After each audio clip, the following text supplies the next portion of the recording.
The rain continued to fall, soon overflowing the ground with 2 inches of water and clouds of mud. A haunting shriek was sent through the air and was quickly met with screams of agony as a gopher was ripped into shreds. The commotion attracted Zuma's attention as he poked his brown muzzle out of his kennel. His body was shaking. He had just spent solid minutes pressed against the back of his walls of his den when the creature had emerged and began walking, sticking his nose out in the rain. He fearfully caught sight of the Vurox mauls catching a small rodent and exacerbating it. With the predator distracted, Zuma spotted Rocky and sprinted back to his kennel. For a moment the lab felt a flicker of solace, knowing that his friend was safe, only to die anyway once he realized the inconsistency of that statement. Was it really truly safe? How long until the monster realized to squat down and peer over the kennels? The doors were merely sheet metal or wood. They wouldn't stand a chance to the creature's might. With shaking breath, he took a glance at Marshall's kennel. The door was wide open, sending a shockwave alarm through the lab. All it took was one passing glance inside, and Marshall would meet the creature's claws. He had to move. Watching the Vurox mauls grip the bones of the rodent and pull them out was a grisly scene, but he needed to watch his movements to know if the coast was clear. After taking a deep breath in a fleeable effort to calm himself, he took a step outside, further exposing himself in the open. Wanting to make the haste, yet suppress as much noise as possible, he left the limited safety of the kennel and trekked to Marshall's place. Careful not to scare the frail dog, Zuma stuck his head out in first, scanning the interior of the firefighter's den until he spotted a tail sticking out from under the bed. "Marshall?"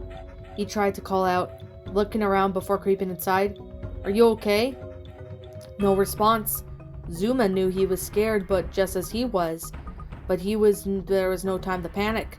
As much as he wanted to crawl into a cabinet and hide until the sun returned, he had to help his friends. He didn't trust Chase to take the lead, not in a time like this, as he was already suspecting the shepherd had some skeletons in his closet. "Marshall," he repeated, coming closer. "It's me, Zuma." He tried not to yell, keeping his voice low, despite having no idea how efficient the monster's hearing was. "Come on, please stay with me." The tail quickly retracted into the bed, and the dog underneath shuffled around. Zuma took another worried look outside as Marshall stuck out his head, so terrified one would think his spots would fall off. "Zuma," he quivered, "is that you?" "Of course." The lab turned back at him. "Who else?" "Chase said that thing can hide inside others." "I don't think Chase is a reliable source at this moment," Zuma said, narrowing his eyes and glancing towards Rocky's kennel, where the others were hiding. "But I am. You can talk to me." Marshall was about to say something when the sound met his ears. Zuma heard it as well, a low layered growl of dozens of voices at once. It was nearby and picked up the tiny skeleton into a mess full of puzzle pieces for scavenging buzzards. Now its attention was elsewhere, revolving the clearing dogs, foolish enough to stray in its own path. Zuma couldn't see where it had gone. He didn't dare leave Marshall's side kennel for at least a better view. He attempted to sniff for it, but his sense of smell was blocked by the unending dew of the rain carried down. "We're not safe," Zuma concluded. He didn't dare let Marshall in on the fact that they were likely not safe anywhere to begin with. A few kennels down, Chase was trying to calm Rocky back to his senses. The mixed breed was not only in drenched with his biggest phobia, but also had witnessed a merciless creature of the creature. His heart ached for his friend's distress, yet he felt a slight frustration at Rocky's intensive state. Quickly, after drying him off, Chase looked down at the cowering mix. "Rocky, come on," the shepherd growled. "Get a hold of yourself." An echoing roar sounded from across the clearing, putting Chase on alert as he snapped his attention outside. Flickering his eyes around, he only saw the night shrouded outside and the continuous falling of rain. "Rocky," he said again, turning his ears around to try and tune himself to the direction of the noise. His voice was quickly rising and the severity and dread filled his mind. "Rocky, come on. I need you here and now." He instinctively backed away from the entrance, retreating to the den. He still heard no reply from his friend, and the gray dog was hunched over on his bed, shaking like a child hiding from their horrid family. Impatient, he turned and grabbed Rocky by the shoulders. "Rocky!" he snapped, as quietly as possible, giving the mix a single violent shake. The mix blinked at the sudden motion, meeting Chase's gaze with the quickened breaths. "You there?" Chase raised an eyebrow. "You alive?" Rocky quickly snapped back into reality, shaking his head and jabbing a paw to move forward and shove Chase off. "Get off of me!" Falling to his side, the gray puppy was overcome with fear as his body shook. "The tail! Chase, it's its tail!" Stumbling, Chase flattened his ears with an agitated look. What are you talking about?" "The creature, its tail is a weapon," Rocky said, choking on his own words. "A really long and fast weapon. I saw it kill a—" "So what?" the shepherd interrupted him, annoyed at Rocky's irritating state. "The whole goddamn thing is a weapon. Did you think the rest of it was safe? Get a hold of yourself and stop zoning out on me." "Hey, next time you're going out there to witness the most horrible thing in your life," Rocky said, returning the annoyance tenfold, "you expect me to be calm and that thing is on the prowl? Just tell me how to fix the breakers." The mix sighed and grimaced for a moment. It smashed the box in. About half the breakers are damaged. But I could fix it, but I'll need time and a special tool." "What kind of tool?" "A dielectric driver. I can't replace them without this thing. I don't have one." "Seriously?" Chase slapped his paw over his face. "I figure all of you dogs would. Can we use it anything else?" Rocky bristled slightly, annoyed at his friend's impatience. "No, given the damage, which probably goes deeper than all the wiring, if I use anything else, it either won't work or I'll get electrocuted." Both dogs stopped as the sounds emitted from outside. Traps and scratches of plastic were audible, as well as the echoing pounds of the large creature walking. Chase flattened his ears, lowering himself as it was on another animal. The noise wasn't directly above him, meaning that they weren't in mortal danger. But how soon until they were? Rocky quickly stepped back. "Chase, I can't fix the box without the driver." "You obviously don't have one," the shepherd argued. "Clearly they're important to extent." "Ryder never gave me one," he shot back the mix. "In fact, he never let me handle tools like that to begin with. I've always just used screwdrivers and hammers, never anything interesting." "Wait, you said the half breakers," Chase suddenly put together. "What's still working?" The mix shook his head, struggling to remember. I think it was the basement. Everything in the tower itself is dead, but there's still power underground." "Underground?" the shepherd thought aloud. "That includes the boiler room?" "Your guess is as good as mine, Chase. I didn't even know we had a room like that." "Well, I guess we do. All I need to get there in there," Chase grimaced, remembering his cardinal mistake of throwing away the ACG's radio and gun. "Do you have any idea where Ryder might have kept one of those tools?" Rocky thought for a moment, looking around the ground until he got an idea. "Probably in his garage with his AV." "The garage door is closed. We don't have any way of getting in there without power," hissed the police dog. "Well, there has to be a way," Rocky exclaimed in desperation. "But if it will shut you up, I'll look and see if I have anything that can help." Chase stuttered in confusion as Rocky suddenly got up from his position and walked over to his desk in the corner. He started opening several drawers and rifting through them, grunting in agitation when he didn't see what he needed. Chase wanted to ask what he was looking for, and only for him to quickly dodge the items as they were tossed away. Rocky's desk was filled to the brim with junk, as numerous things were tossed into the floor. The shepherd rolled his eyes as screws were dumped, wrenches of various sizes, and a blowtorch. Taking another look behind him, Chase swallowed and dared himself to peek outside. The nerves were killing him. The inability or sense of the threat outside was filling him with paranoia. Quietly moving forward, Chase poked his head out to the rain and frantically looked in all directions, fearing of being exposed for a second could be his death. His eyes finally rested on a startling light. Varrock's Miles was not just standing on top of Zuma's kennel, but leaning its head over, looking through its entrance and scanning the den.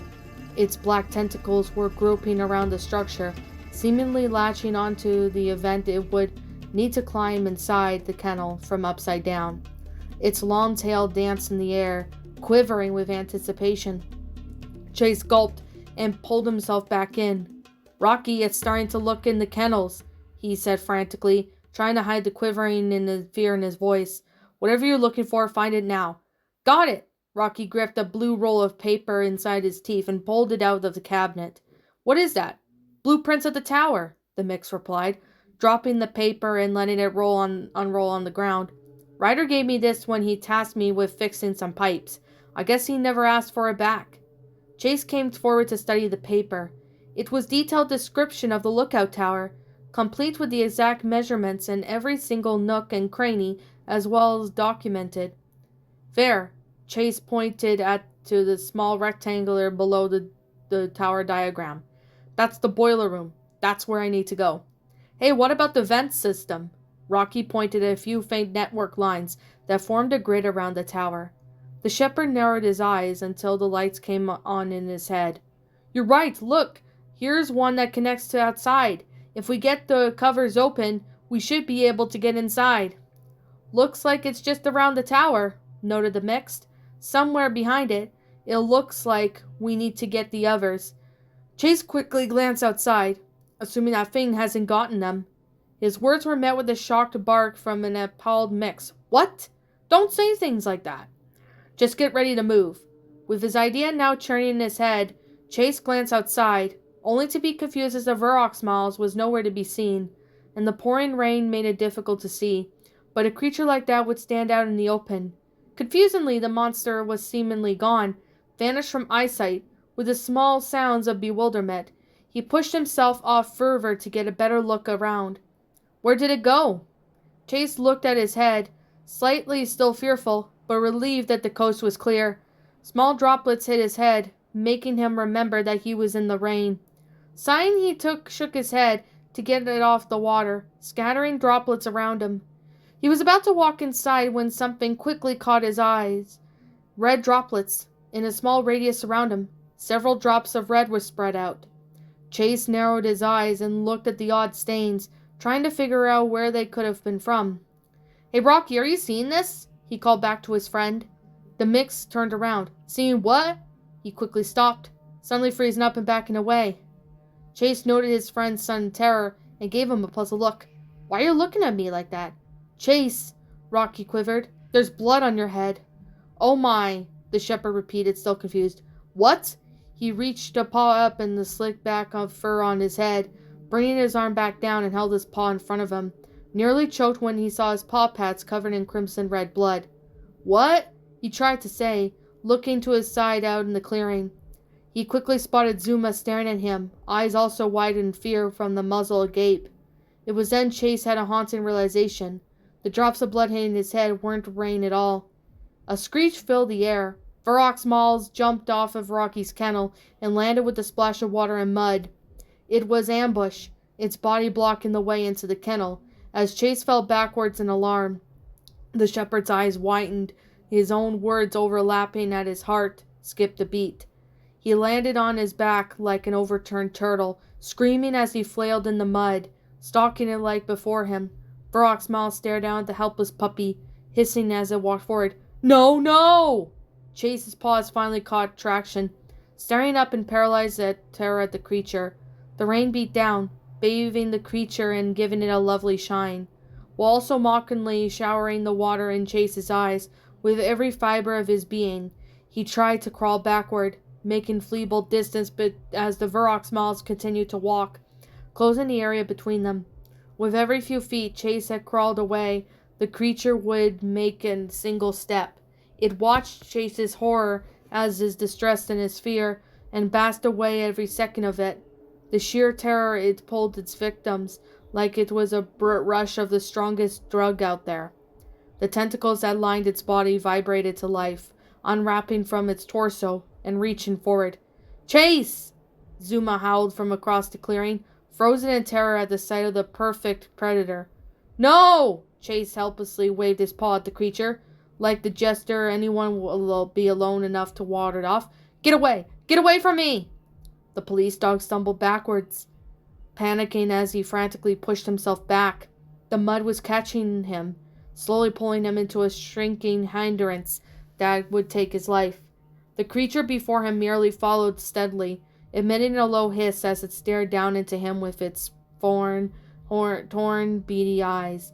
It completely towered over Chase, nearly 5 times his size, and possibly even larger. Frantic, Rocky turned his back to his fangs and desperately searched for anything that could help. His eyes then raced over every item disposal. The vents!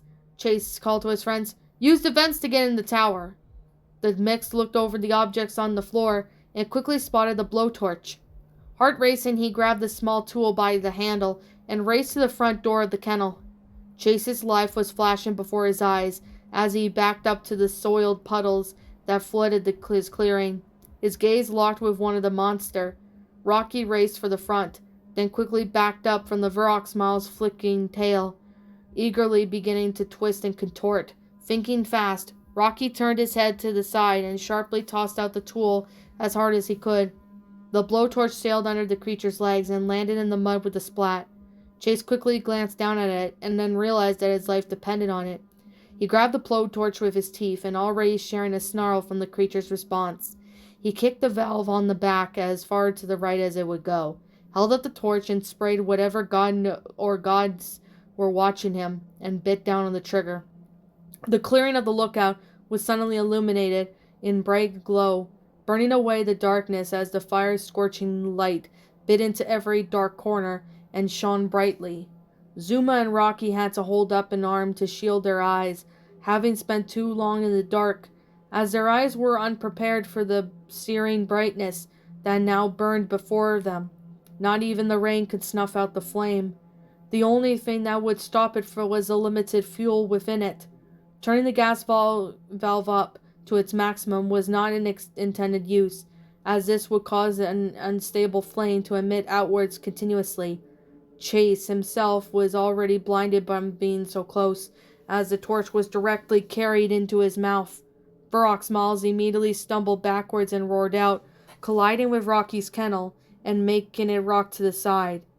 Items and tools crashed onto the floor inside it, and Rocky himself had to grab a wall to save his body as the painful fall. It was startled. It raged constantly, snarling and bracing itself as the fire was about to shoot forward. Zuma watched the encounter, narrowing his eyes as he studied the creature's actions. Despite being slightly disoriented, Chase backed up, glancing behind him in the forest. Get to the vents! All of you! The creature was fuming, moving left and right as if it were trying to outmaneuver the flame. For a second it bounced forward, swiping its claws in front of one powerful motion. Although they hit nothing, fervor or angered, it roared out its demented scream, hammering on the case. Its tail flared to life, curling over its back and pointing forward. With an enraged roar, it blindly spared the fall tail forward of the fire's light, but it stabbed only into the air. The attack had missed by mere centimeters, nearly penetrating Chase's skull. Zuma took the opportunity to drag Marshall out and started moving him outside, aiming to reunite with Rocky while the threat was distracted. Its tentacles were spiraling out like erratic worms, its tail flickering in all directions as it set sights on snuffing out the burning flame before it. The blowtorch had limited fuel. It wouldn't last forever. Taking up another look behind him, Chase decided in the split second he would turn around and run, taking the blowtorch with him as he sprinted across into the trees. With what little remained of his light, he used to draw the monster away. Even for a few seconds, he briefly heard Marshall's call as he ran, tearing across the wet grass before the trees. A snarl sounded from behind him as the Varrock quickly caught up with him, closing the distance between him in mere seconds. It spread its claws and dove towards Chase's body. The shepherd quickly wiped around, thrusting the burning fire and waving around. The monster gore screeched out in response, flexing its claws and swinging its arms wildly. Chase turned and ran again, He knew that he couldn't outrun it, but the torch would give him just enough to bite back. However, the flame was dying fast, and how long until the Varrock smells had bit the bullet entirely, powered through the fire? Adrenaline coursing through him, Chase charged through the bushes and entered the forest. Varrock smells growled, then looked up at tall, towering oak trees, connecting with dots in the head, sprang up and lashed his claws into the tree, grabbing in the high canopony. Go, go, go! Zuma hurried outside, pushing along the panicked Dalmatian. Where is he going? Marshall worried out loud. It followed him to the forest. Good, maybe he'll keep it there. The two met up with the fearful mixed breed, standing outside his kennel. Follow me. There are vents behind the lookout. Rocky flickered his head in direction. We can use them to get into the tower. What about Chase? Marshall chipped, turning away his wary eyes to the tall walls of trees. He seems to have made up his mind, Zuma said quickly, pulling him along. Let's go. Seizing the opportunity that the creature distracted, the trio dogs took it off through the rain. Rocky quickly ignored the wetness, realizing greater things were at stake, and there was no time for fear as something as trivial as water. Zuma continued leading the Dalmatian, almost ready to drag him if it felt like Marshall was about to run after Chase. The firefighter didn't fully understand why Zuma distrusted the shepherd, a fact that frustrated the lab, but he promised to explain later when they weren't staring down at the eyes of death. The quick run around the tower ended when they both came up behind a structure, briefly passing both the destroyed breaker box and the waterlogged carcass that was once a gopher. They approached a rectangular vent that was just behind the tower, just big enough for a puppy to fit inside. However, a quick observation revealed that there was no way to open the cover. Wait, there's no handle? Zuma realized. How are we supposed to get in? Rocky took a second to wipe the rainwater off his face. We could cut it open or force it open. But Chase took the blowtorch with him. The mix whipped around, baring his teeth. Do you see any other options? Well, I'm just trying to help. We'll try harder, Rocky barked. I have a crowbar in my kennel somewhere. I was hoping we could be quieter about this, I guess. That's the only way. Half a mile away, Chase was running for his life, sprinting as fast as he could through the wet grass, throwing himself through the bushes that drenched him in blinding water every time, navigating around the trees that were nearly invisible in the dark of the night. One wrong move could be his end. He had never ran so fast in his life, and knowing that there was an active pursuer on his tail was spiking his anxiety. The only way he could see forward was the light provided from the blowtorch of his mouth. It was burning intensively, and sparks of fire ignited the propane. However, this also made him like a literal beacon, a light visible from at least a mile away to anything that could be following him. He had no plan, no direction, no idea where to run. He could be going in circles and he not even realize it. Chase continued to sprint, weaving around a tree and jumping over a log. He glanced behind him for a brief moment, trying to get a read off of the Varrock smalls was following him, yet he only saw the infinite void of trees that he'd been seeing since he entered the forest. Suddenly his paws painfully collided with the object that he couldn't see, tripping him and launching the puppy forward. The torch flew out of his mouth and landed in some ways away. He fell hard, clipping the tree and bouncing off into the puddle. He could barely even make a noise before his world suddenly flipped sideways, complete with an arching sting in his head and paws. Ah! The puppy groaned, twitching for a moment before he opened his eyes. His vision was spinning. Water almost went up his nose before he picked his head up from the puddle. Ignoring the pain, Chase hobbled up. His body was a wreck. He looked around, realizing his light source was gone. Where? He felt like a lost duckling, abandoned in the unfamiliar, surrounded by the things waiting to kill him. He took a blind step forward, then another and another, trying to find a direction while stopping to shake off the rainwater. Thunder sounded overhead, almost mockingly, as the sky very briefly lit up with the lightning illuminated from his surroundings for a split second. Echoing a scream that could be heard in distance away, Yet the sound bounced off the trees and surrounded Chase. Varrock Smalls was nearing fast, and for all the abilities that the creature seemed to have, was night vision one of them? He hobbled for a few more steps, his paws howling in pain for the fall, but after a few seconds he caught something in the corner of his eye. A burning red light. The blowtorch. Chase perked up and began to make his way towards it. Then he stopped. Varrock Smalls was a predator, clearly adept on getting what he wanted. Chase gulped, trying to keep his composure as he slowly backed away from the light. When he reached about 6 meters away from the lit torch, the puppy reached down and grabbed the small rock in its mouth. Heart racing, forehead flooding with rainwater, he took a deep breath and tossed the rock over to the torch. It landed almost in fire. For a brief moment, nothing happened, but Chase was unmoving. Suddenly, out of nowhere, Varrock Smalls dropped down from the sky, seemingly dodging itself from the tree as it was roaring out its scream, forcing Chase once again to cover his ears as the sound ignited its static in his head. The creature smashed its paws into the torch, suffocating it to water. The light illuminated ultimately died out, waterlogged and snuffed for nothing. The monster had been waiting. He'd even found the torch early with no dog attached to it, and its close to hide overhead in the covers of the trees and branches, waiting for its prey to walk over and reclaim the tool. As the creature snarled, brutally driving the tool deep into the mud, Chase quickly turned and snuck away. He wanted to run, but any sound could be his death. Ears flattened, Chase crawled under a log, grimacing as he sunk himself into mud and bugs. The creature had surely realized it by now. The trap failed, indicating that its agitated hiss. He heard footsteps, but was unable to place in their direction. He would be found eventually. He had to return the tower to regroup with his friends. The dirty shepherd was about to step a paw outside his cover when he heard a growl behind him. He quickly retracted further under the log. Shaken in mud, he had no idea where the creature was exactly, or that is where it was somewhere behind him. It was just one growl.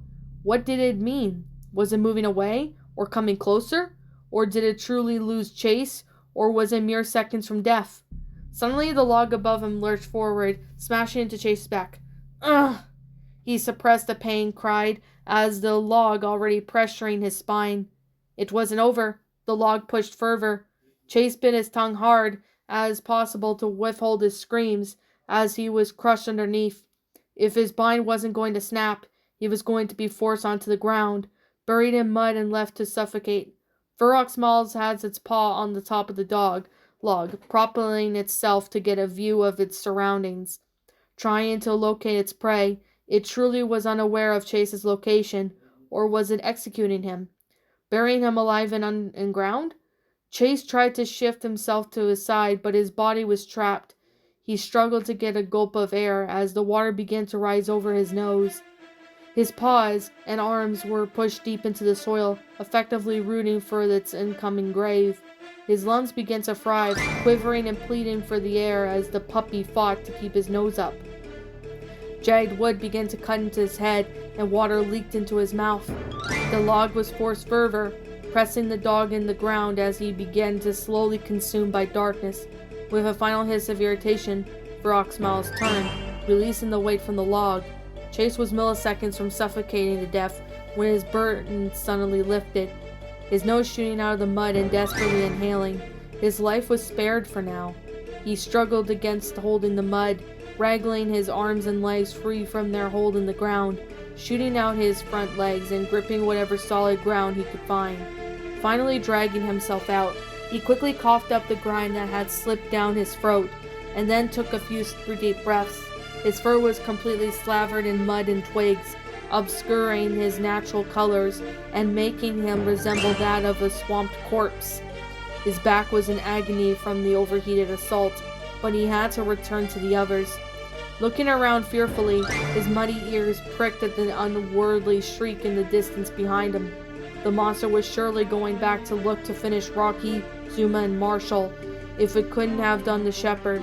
The blowtorch was gone, and it was comforting red light now dead, and it felt the only tool Chase knew that made of the monsters even hesitate. "Rocky! Chase said to himself, his concern growing as he looked around, trying to find a new way out. Marshall, if he was going to get home, he would need to follow the one and only indicator he had, the Varrox miles. It was heading back, and if he didn't follow it, he would be lost in this forever maze of trees. Shaking himself off, which was painful, and his spine was still recovering, he mustered up the courage and crept off in the direction of the monster's roar. Rocky, come on!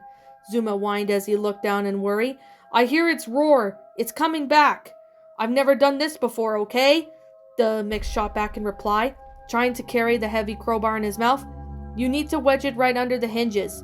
Even if I managed that, these things weren't made for puppies, Rocky gripped. I just don't think I have the strength to rip off a cover for off the wall. Just try. Marshall was pacing back and forth, trudging through the mud as rainfall hid his distressed tears. Rocky steadied himself and then fell upon his back legs. Trying on 2 instead of 4 legs was an awkward experience, but he needed the height to successfully jam the crowbar in. After a few attempts, he gave a yelp of triumph as the tool wedged in place. Got it! Rocky lowered himself back down, and Zuma came over. We just need to get this thing open. That'll be a group effort. Rocky stood up again, swaying for a moment before the handle of the tool gritted his teeth. He fought for a moment and then let go. Instead, he grabbed into a handle with his paws, fearing the breaking teeth from his force. Zuma had approached next, standing up as well, gripping the handle with the mix. Marshall, get in here, Zuma called over his shoulder. The Dalmatian looked up wearily. I'm not strong enough for that. You're still a fur dog. Come on. Muttering quietly, Marshall nervously walked over and tried to stand up. He'd done it before, but rising the dread of circumstances made it difficult to do even the simplest things. After a few seconds, Marshall managed to stand and join in the two, holding the tool. All right, pull, Rocky commanded. All 3 dogs pulled the tool with all their might, but the cover didn't budge. They tried 4 times, each attempt containing more effort than the last, but no matter how much they tried, they simply weren't strong enough. Varrox Miles merged back in the clearing, slinking through the trees with a silent movement. Its beady eyes scanned its surroundings, noting that each kennel, growing slightly, it trudged forward to hunt down the remaining meat. Seconds after it left the trees, Chase's mud-covered head emerged from the bush, hushed and alert. Following the creature was one of the most haunting events in his life, although not as haunting as killing Sky. Once a twig snapped or a rustling shrug would have been completely alerted it, and leading it to an unescapable death. He had been successful so far, managing to make his way back. He took one paw and crept out of the bushes, watching the creature approach Rocky's kennel and peered inside. The shepherd's heart skipped a beat immediately, fearing for his friend, but Varrox Miles merely turned around its head away and went into the other fur kennel and peered inside.